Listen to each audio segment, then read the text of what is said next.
Welcome everybody to my talk. Global phosphorus shortage will be aggravated by soil erosion.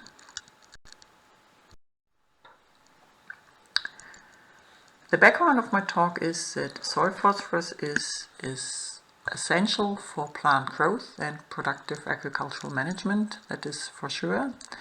It is a key limiting nutrient of future food and feed production because supply stems from non-renewable geological deposits. But it is also a threat to ecosystem health due to eutrophication of waters, and it is lost from ecosystems mostly due to soil erosion, which recent assessments of global phosphorus cycling largely neglect or addressed very simplistically. And this is actually where our study started.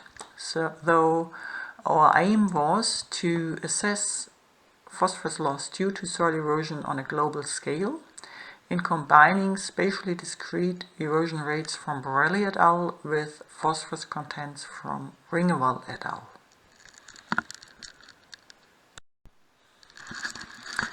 For our approach, we took spatially discrete soil erosion rates from Pasquale Borelli's Nature Communication Study of 2017 and paired them with the spatially discrete soil phosphorus contents from Bruno Ringewald's study of 2017 in global biogeochemical cycling.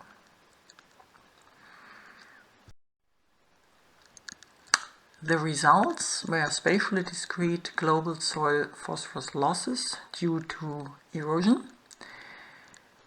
Please note that this map is not regularly scaled, so the dark blue is everything above 20 kilogram losses of phosphorus due to soil erosion per hectare and year.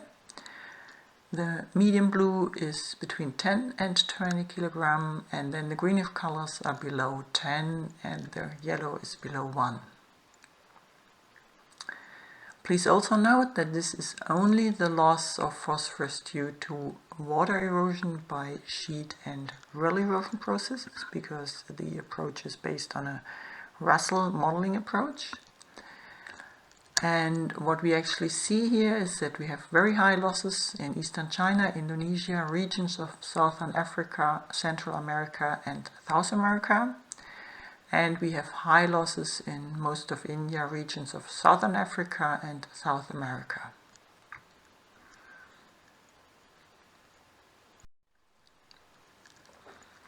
So this graph shows you the fluxes and pools on a global scale and also the losses due to erosion. So in the upper rows you see the very low atmospheric input of 0.3 kilograms per hectare and year,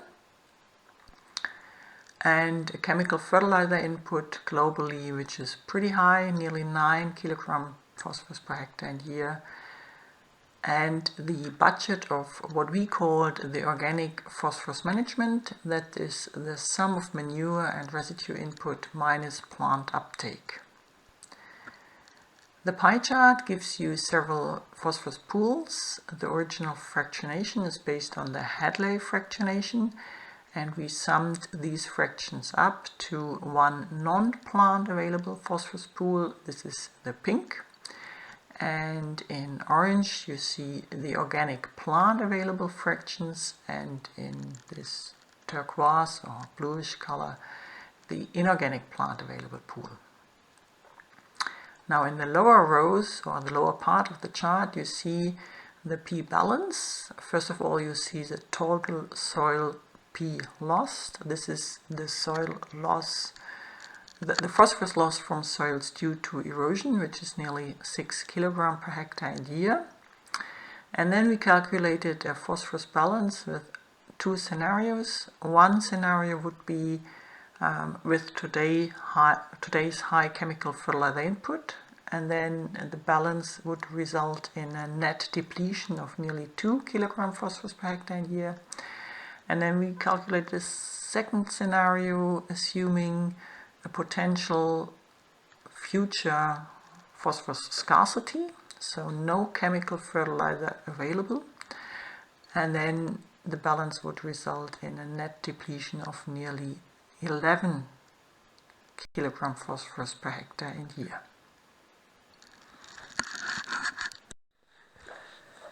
This chart now shows you the situation for Africa, Europe and North America. In Africa we have very low chemical fertilizer input paired with very high phosphorus losses from soils due to erosion by water, and this results in clearly negative P balances, so net depletion of soils from phosphorus, regardless whether we consider chemical fertilizer or no chemical fertilizer. Europe has medium input of chemical fertilizer. This is the result of an averaging of Western Europe with high chemical fertilizer input and Eastern Europe with low chemical fertilizer input. Both parts have comparably low erosion rates of a bit more than 1 kilogram phosphorus per hectare and year losses of phosphorus. So this results in P balance of a little bit more than 1 kilogram per phosphorus per hectare and year losses if we consider today's chemical fertilizer input, and if we consider phosphorus scarcity or no chemical fertilizer, this would be a bit more than 7 kilogram per hectare and year. For North America we have very high chemical fertilizer input paired with medium losses due to erosion, and this results in a rather low phosphorus negative balance if we consider chemical fertilizer, and a rather high loss scenario with no chemical fertilizer.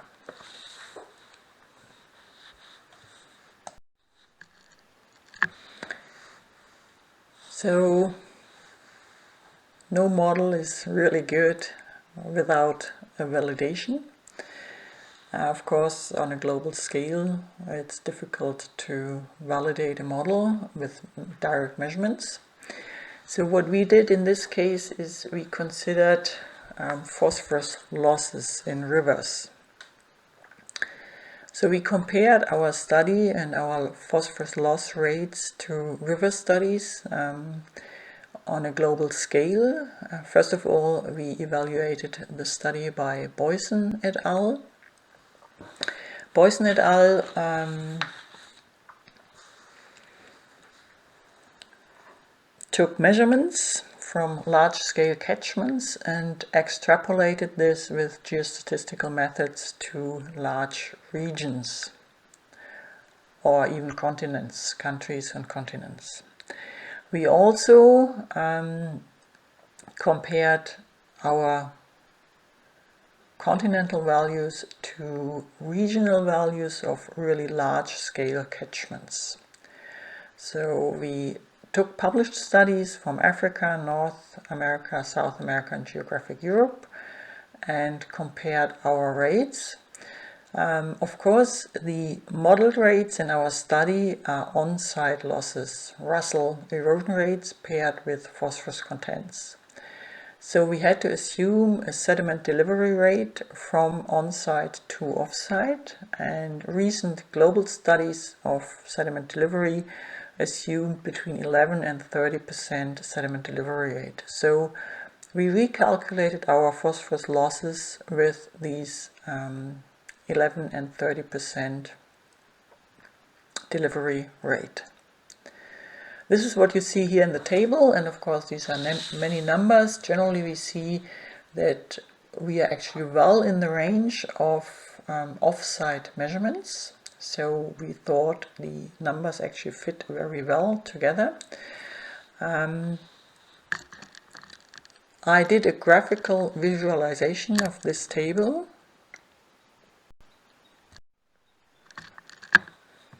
And this is what you see here in this graph. So orange would be our modeling with 11% delivery rate and 30% delivery rate of the sediments from on-site to off-site to the rivers. The light green is a study by Boyson et al., and the dark green are the lower and the upper regional boundaries of published studies in these continents. So we still think, of course, there are deviations, there's quite a variation, but we still think that these rates fit rather well, considering the different assumption of the studies, the different tools of the study. And this already leads me to our conclusions.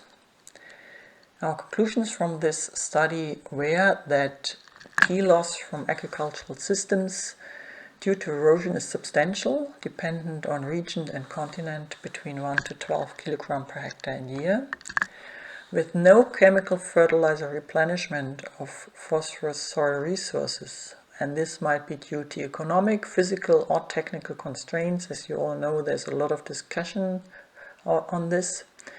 Soil phosphorus balances globally, as well as for all continents and regions considered, are negative, between 4 and 20 kg per hectare and year. And this is between 12 and 85% of the total phosphorus system losses in agricultural systems. Our results compare well with previous estimates of global phosphorus loss from soil due to erosion, as well as to studies on regional and continental river export. And so I hope this talk was interesting to you. If I got you interested and you want to know more, please download our publication on Nature Communication from this year. And with this, I actually would like to thank you for your attention.